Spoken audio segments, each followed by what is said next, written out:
Shout out sa mga employer dyan na mga sinungaling. Kung ayaw ninyong hindi ganito. Bakit pa kayo kumuha ng katulong or kadama or jagala na nagsisilos lang pala kayo, no? Nagsisilos lang pala kayo. Gaano kamanyak yung mga asawa niyo? Bakit kayo nagsisilos? Ang sa tingin nyo ng mga Pilipina, ganun-ganun na lang na pumapatol sa mga asawa niyo, yak kadiri. Huwag kayong ganyan. Asyan hada Pilipina mafikulo sim hada manyak fi warid rijal Pilipin lesh gida mo gida.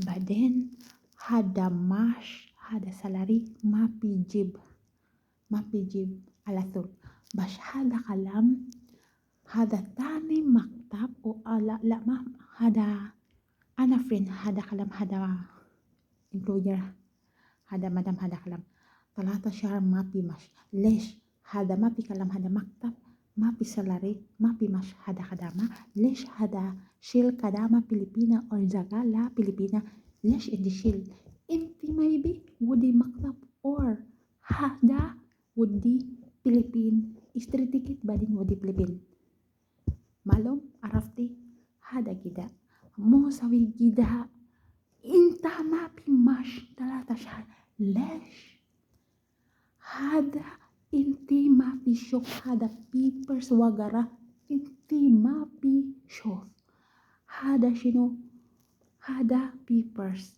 les inti fimok kulo fimok les gida badin ana fi friend or ana fi friend sem maktab wait ana employer badin hada employer hag ana friend sem maktab sister badin ana friend talata syahr arba'am syahr mapi mash badi shway hada installment lesh gida inti mafi jib salary or mash hada hag kadama inti maybe pwede maktab or istri tikit pwede Philippine arafti malum wodi Philippine asyan inti mapi jib alatul hada mash inti maybe Philippine adi mapi musila inti sawi isyugul kullo inti sawi isyugul inti maybe kadama Philippine inti sawi isyugul kullo Jen inti sawi kullo nadi if kullo wala shay asyan inti mo zen hada kalam badin hada kitani ana fi hada kalam hada jilos hada shub hada sakir syahr badin jalan hada jalan lesh gida hada mo Pilipina gida mo Pilipina kullo gida asyan mungkin hada ismaha pakir hada pikwit awal pimot asyan hada zilos badin sawi mot zilos lesh inti sawi zilos lesh hada shil Pilipina kadama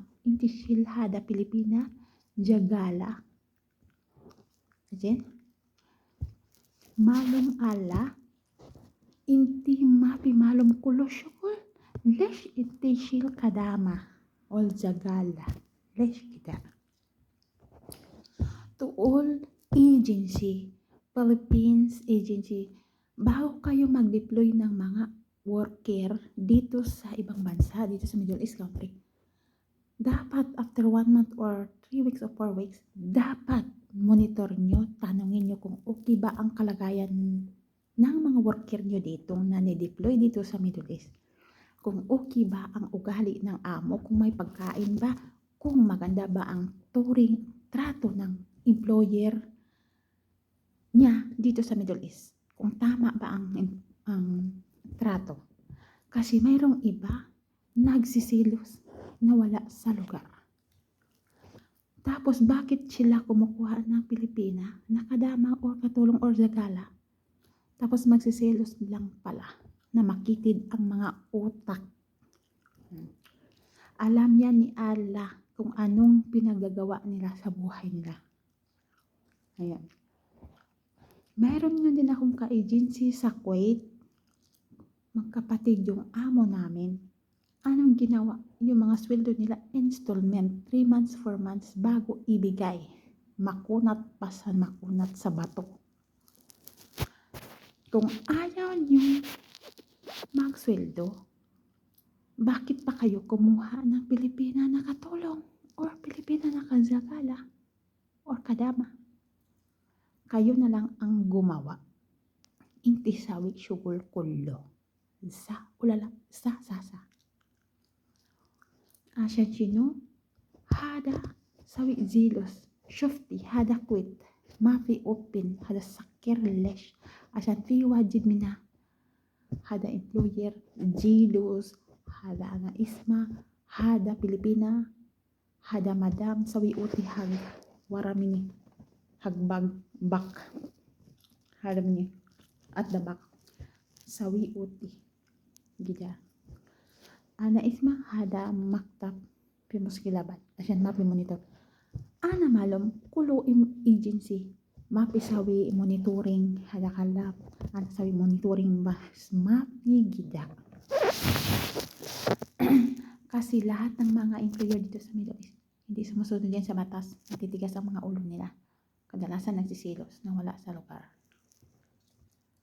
Bakit pa kaya yung mga dito, mga Arabo kumuha pa ng Pilipina na katulong or kadama or zakala?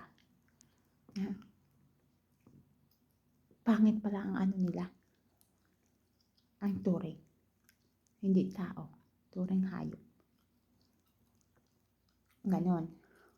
Kaya nga bago man kayo mag-deploy ng mga tao sa mga agencies, may-ari ng agency, sa lahat ng agency dito sa Middle East o agency sa Pilipinas, bago man kayo mag-deploy ng mga tao o mga aplikante nyo, i-monitor nyo.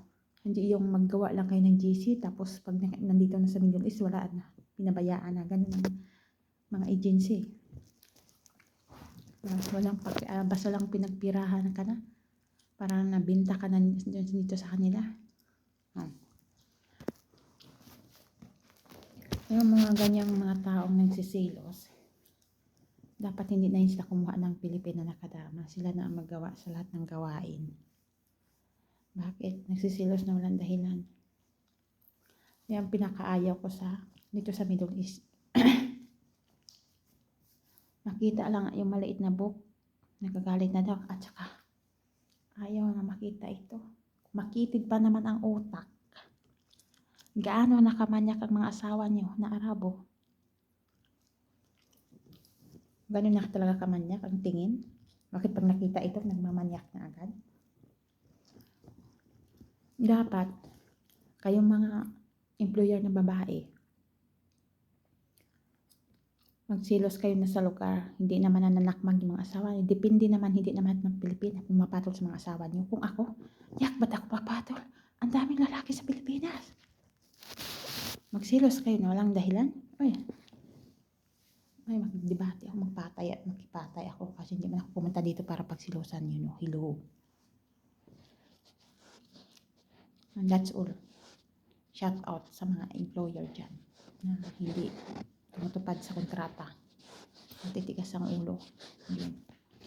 At sana hindi napapadala ng Pilipinas dito sa Middle East. Kaya ng Kuwait nag-close.